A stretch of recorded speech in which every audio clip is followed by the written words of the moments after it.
In here. All right. Well, hello, everybody. My name is Julia Petrie from Search Discovery, and I want to thank everybody for tuning in to today's Search Discovery Education Community Session. Today, we have Sam Fonoimoana, the founder and CEO of Datajoin, here to connect the dots between your MarTech stack for maximum impact in 2023. So with an MBA in finance and an extensive marketing analytics experience, he brings a real use case examples and insights to answer the most asked MarTech questions. So as you listen today, make sure to place your questions for Sam in the Q&A section of Zoom, and we'll make sure to get to those at the end of the presentation. So with that, I'll turn it over to you, Sam. Awesome. Thank you, Julia. Thanks for having us on this morning. Thank all those who braved the cold weather. It's snowing over here in Utah. That's why I say that. But I'm really happy to be with you all to talk about, to give this presentation on integration. My name is Sam Fonoimoana, and I am the founder and CEO of Datajoin. And just to give an idea of what we do, we do web analytics integrations. If you have Adobe Analytics or Google Analytics, we can integrate those systems with any of the other business systems, such as your CRM or your marketing automation platform, and really extend the power of your web analytics tools. So if you're going to be going to Adobe Summit next month, like that's where we'll be. We'll have our booth and we'll be presenting. I'll be giving the session on this. So just stop by and say hi if you're over there. For today's presentation, I'm going to talk about MarTech stack integration for maximum impact.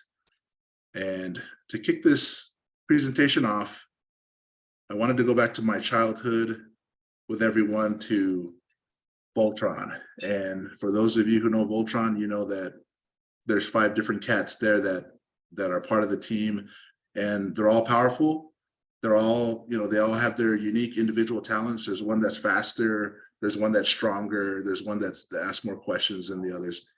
But when you put them together, they form Voltron, who is the defender of the universe.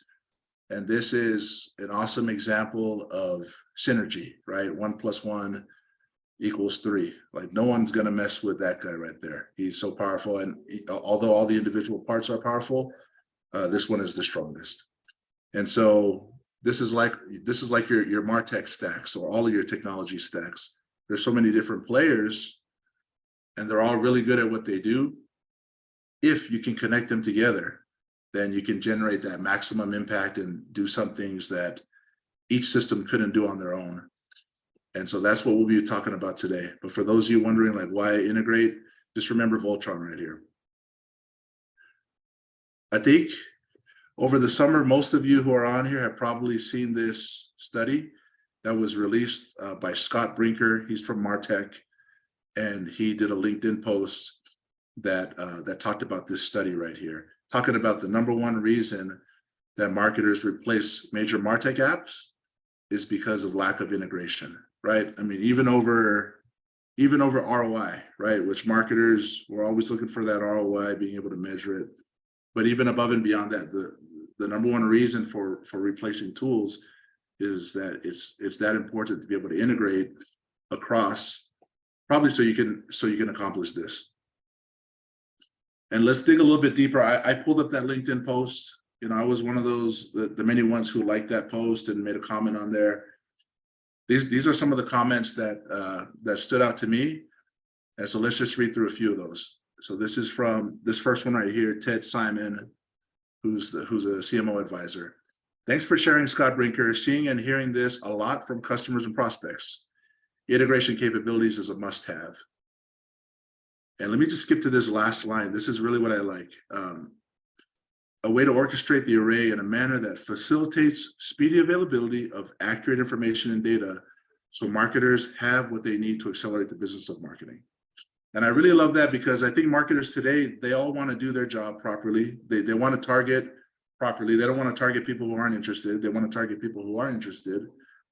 But without the right information and data in the tools that they use, they're going to have a hard time to be able to do that. So I really like that comment. Let's go down to this comment right here from Morton. Yes, it's true. I'm currently considering changing system because I want to be closer to the sales department data-wise.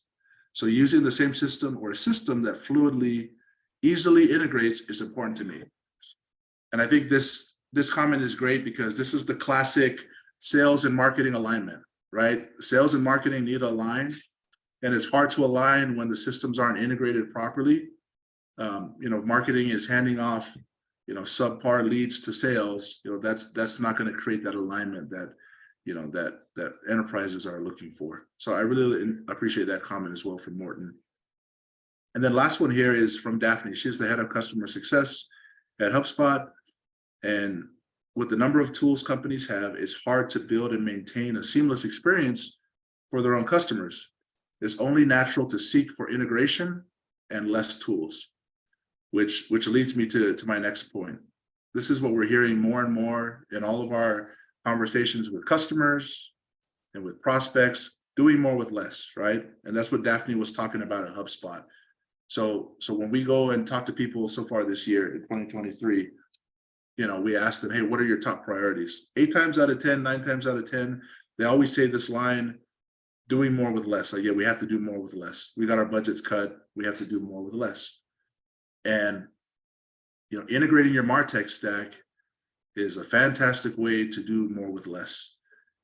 We were on a phone call the other day with a large bank, enterprise bank that most people know. And we were talking about this very thing. We were talking with their head of marketing ops, and he was saying, hey, we already have our marketing automation platform that has account name, it has job titles, we already have that. Like, why do we need to pay demand base, X $100K per year to enrich our visitor profiles when we already have it technically in Marketo? If we could just find a way to integrate those two systems, we could cut out the demand base. So that's that's an example right there of doing more with less. But this is the way that people are thinking at this very moment, right, in the industry. So integrating MarTech stack is a great way to do more with less. So this has been more of the why. Like, why should we integrate our MarTech stacks? I want you guys to remember Voltron, like I pulled up at the beginning. Now I'm going to talk about what. Like, what should we integrate? And I'm gonna liken myself to a kid on Christmas morning, or a kid who's writing their Christmas wish list about what they want from Santa, right? What data points would we want if we could write a wish list from the other systems that could help us to do our marketing better? So let's go through each of the different systems. And so these are digital behaviors. So let's talk about your web analytics. Let's talk about Adobe Analytics and Google Analytics. These are the world-class systems that can track behavioral data better than any other system, better than any CDP, better than anything. These systems were built to track digital behaviors. And what are some of those digital behaviors that other members across your marketing and sales org would want to get a hold of? Chat engagements, right? Like, if someone engages with your chat, that's a high intent data point. If they watch videos, right? If they watch a video all the way to completion for a new product feature that you just released, like, that goes on the wish list too, right? If they're downloading ungated pieces of content. These days, it seems like we're moving more away from that old school, method of gating all of our content to just ungating everything. But we still want to, we still like to track that. Like, who's doing that? Cart abandons, right? I talked to a Salesforce architect just the other day. He's like, hey, I wish my sales team could get alerted anytime someone abandons a $20,000, cart on the website. This is a wish list data point, for other teams that are in your org. Purchase and form abandons, right? It might not be a cart. It might be some sort of a loan application or some other purchase application that's on your site. Pricing calculator, right? Everyone has these online, and so it'd be good to know this. And I'm sure you guys can think of other digital behaviors that are interesting for your org, but these are some examples that we've seen across the industry. So that's your web analytics. Let's move to what's next here. Marketing automation platforms, right? What's in your marketing automation platform that you wish you could get if you work in other systems. So you've got firmographic data, right? This is the system that starts collecting data once they've raised their hand, so you can know, like that bank that I was talking about a little bit earlier. Company size, account name, job title, the person's status, right? You can see like where they are in that qualification process, right? Through marketing automation, any type of email activities, what industry they're from. So all of these are very powerful, right? If you could send some of these data, let's say to your ad platforms or to your web analytics, it really helps to paint a fuller picture of your prospects and your customers. So that's the map. Let's go on to, I think we have one more system to go through here. The CRM, right? So CRM, let's take a look at some of these. BOF, bottom of funnel lead statuses, bottom of funnel opportunity stages, right? If we knew that that a visitor on our website, is at stage 5 of an opportunity and just, is almost there at the finish line, we might give them a different experience, right? There's also tasks that are stored. These are, sales related phone calls, sales related emails that are going out. All of this is available in your CRM. Normally in Salesforce, it's in the task object, and it's there. Like, it'd be awesome if this could be integrated to other systems. Customer LTV, right? Is this visitor on my website? Are they a first timer, or are they like a 5-year renewal who spent, over $15,000 with me, right? Like, we would treat them differently if we knew that type of data. Renewal dates, amounts. Like, these are all wish list data points that are found in your CRM. So I think that's all of my wish lists. Hopefully everyone, their eyeballs are big and they're writing down that wish list, but you guys can have these slides for your reference after. So now we talked about the why, we talked about the what, like what's worth integrating across systems, and now let's talk about the how. So let's talk about some use cases and how you can do this, at your own companies. So I've got 3 use cases that I'm going to present to you, and then we could wrap it up and take any questions. So the first use case is integrating your web analytics and your marketing automation platform. So this would be Adobe Analytics or Google Analytics with, I think that's the Marketo and the Pardot logos right there. But really, it could be any web analytics with any marketing automation platform. And let's see, let's take web behaviors into the marketing automation platform for better scoring and saving cart abandons. So, I've kind of talked about this, I guess, as we were going through the wish list, but I'll just say it one more time. So if you could bring in these digital behaviors from your web analytics into your marketing automation platform, such as, video completions and ungated downloads, these are things that your marketing automation platform, they can't track down to this level of digital behavior. They can track, what page you went to, but they can't go deeper than that. So if you're able to bring these in from your web analytics, you can start to build, just better segments in whatever marketing automation platform that are highly targeted. And let me just give you that example of the abandoned cart. So, most e-commerce companies, I think they already have this solved. But if you're a B2B e-commerce company and you don't have a Shopify, on the back end that already does that abandoned cart follow-up, if you're a B2B e-commerce company, you probably have Marketo on the back end or some other marketing automation platform. And if you could be alerted anytime somebody comes onto your site and abandons a cart of a certain amount, then you could create a segment inside of your marketing automation platform and create some sort of a save campaign. And the numbers show that, 10% of those who abandon, if they're followed up with, 10% of them will eventually come back and purchase. So if you think like some of these companies we've talked to, that's millions of dollars of abandoned carts that they're having each month. Once again, this is B2B e-commerce companies. And imagine just saving 10% of those. I mean, that is a great, win for your marketing automation team to be able to take it to any stakeholder meeting with confidence. Hey, we're driving an extra 100K per month because we've integrated these 2 systems. We're alerted anytime an abandon happens, and then we can campaign off of that. So this is this is Marketo. This is what it looks like here in this marketing automation platform.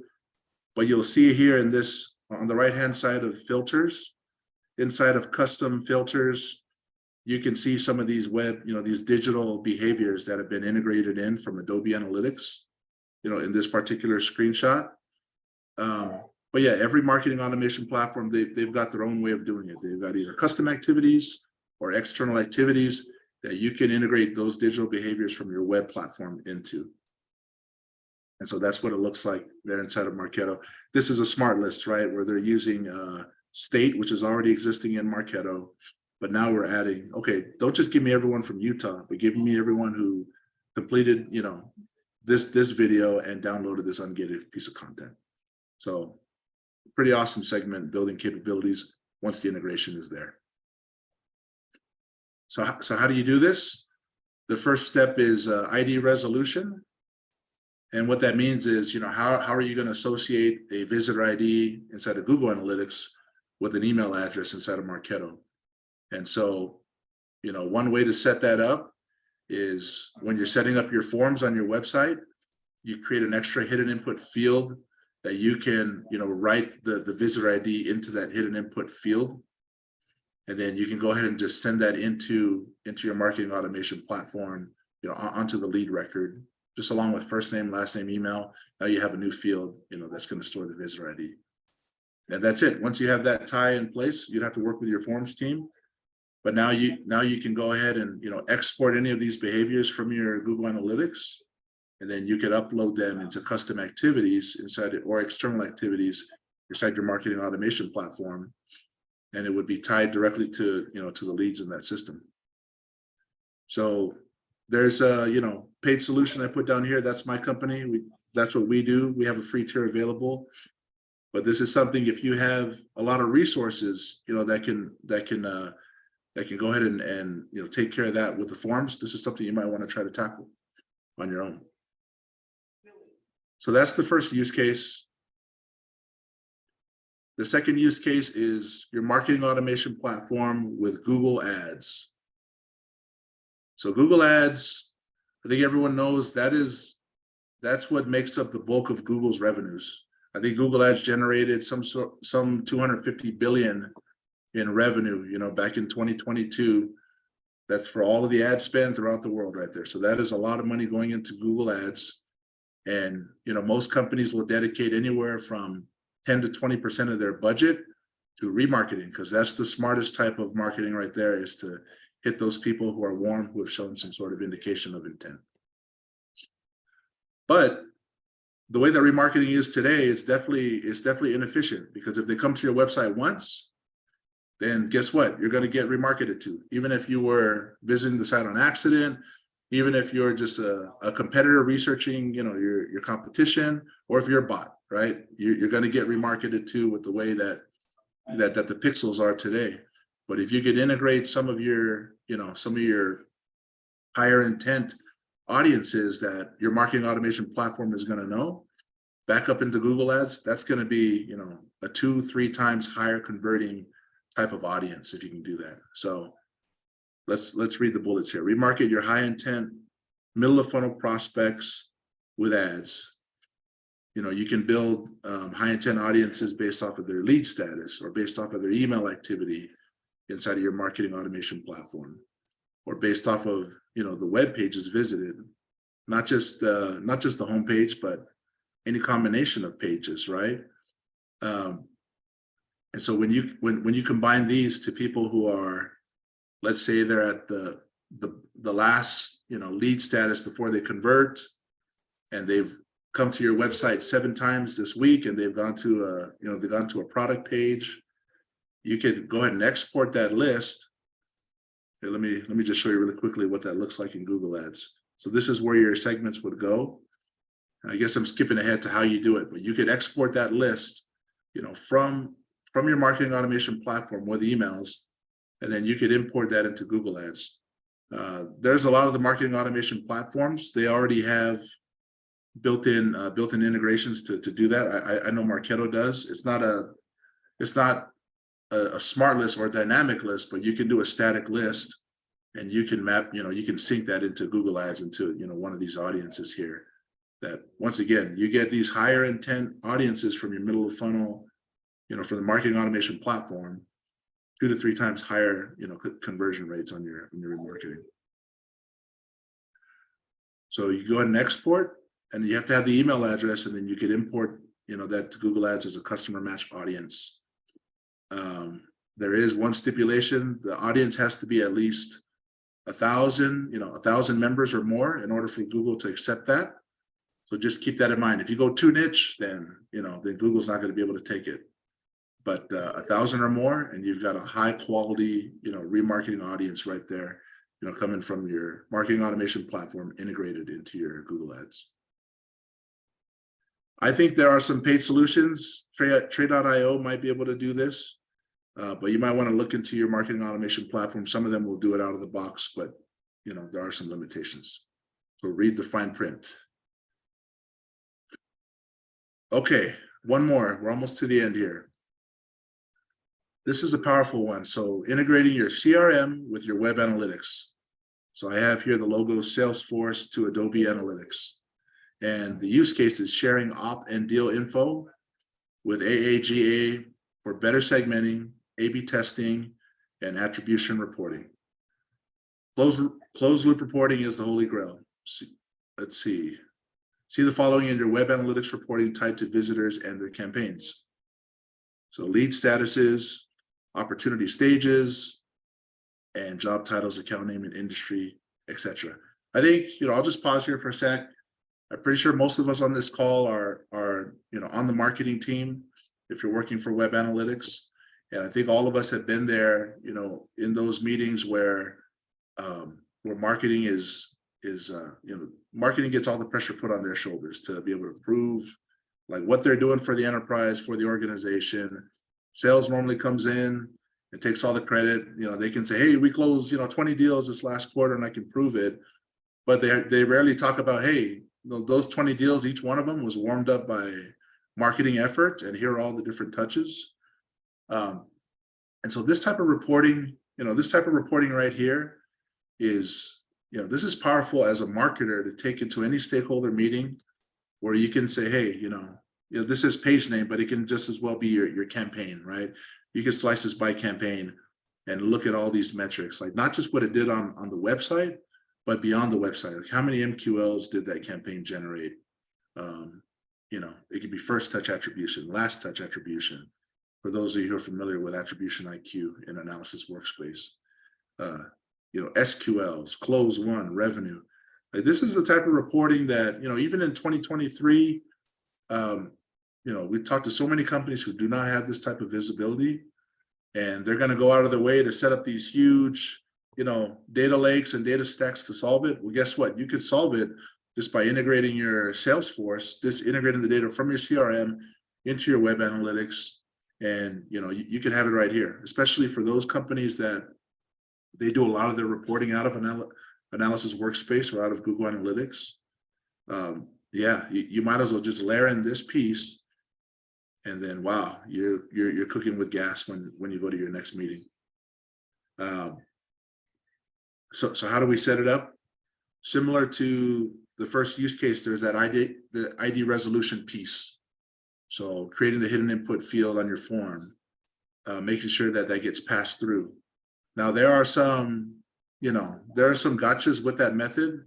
Us at Datajoin, we've come up with a better way, but that's certainly kind of the go-to method in the industry, and it is doable. So ID resolution by passing the visitor ID forward into Salesforce. Once that's done, you can export the CRM data.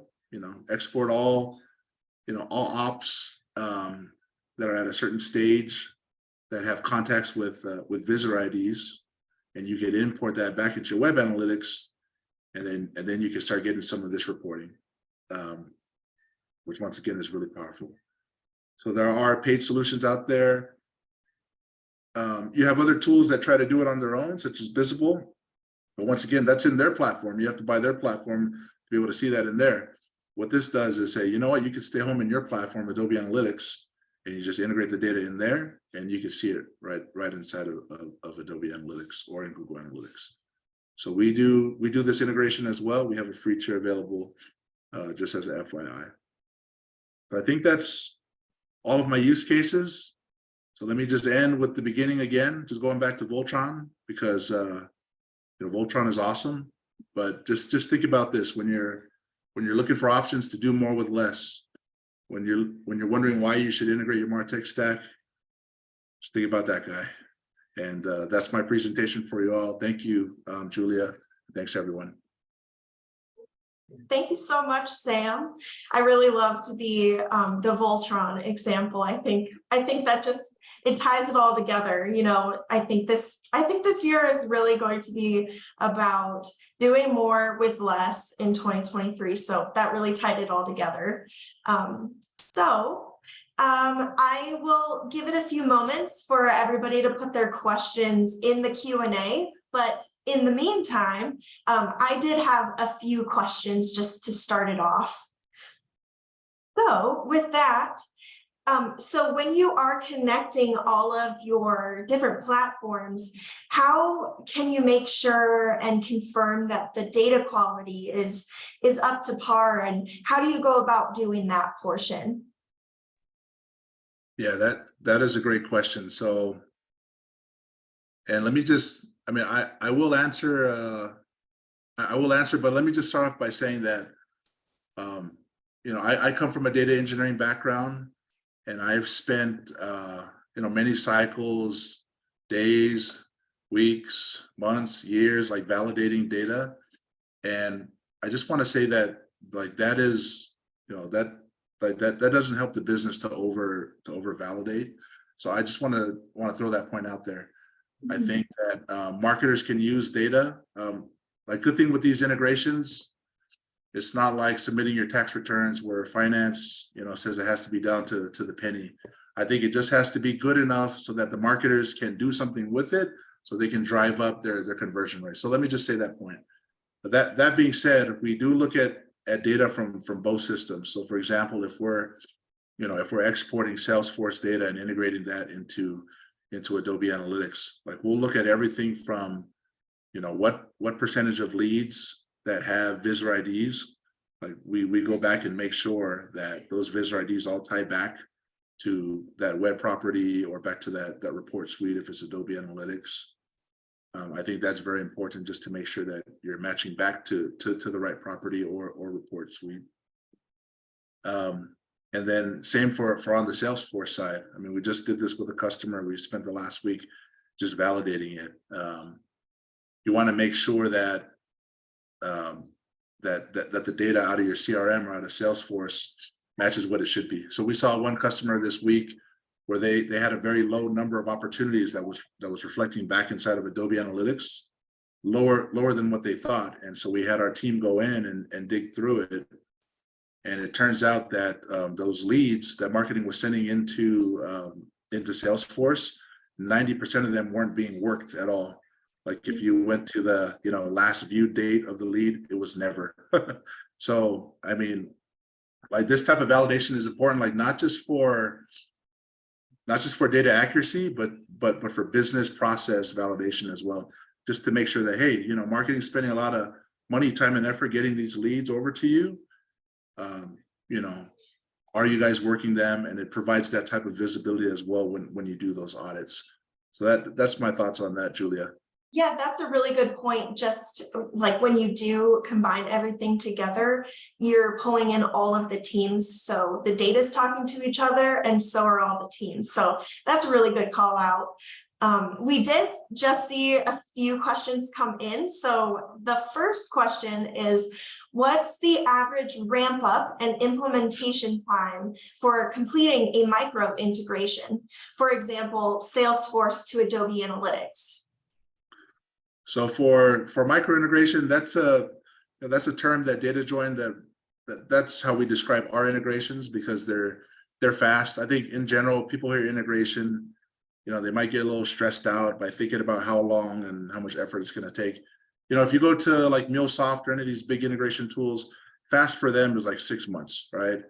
But for a micro integration, the way that we've tried to build out ours, this is like, we're talking about days. just a couple of days. Like you can log into the app, just authenticate the source system, the destination system, do your data mapping and be done with it. So yeah, I would say days, just to be on the kind of the higher side. Yep. Awesome. And it does look like we have a follow-up question to that.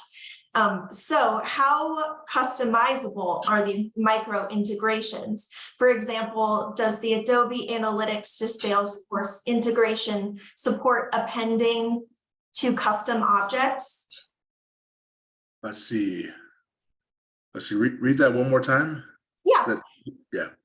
How customizable are these micro integrations? So for example, does the Adobe Analytics to Salesforce integration support appending to custom objects?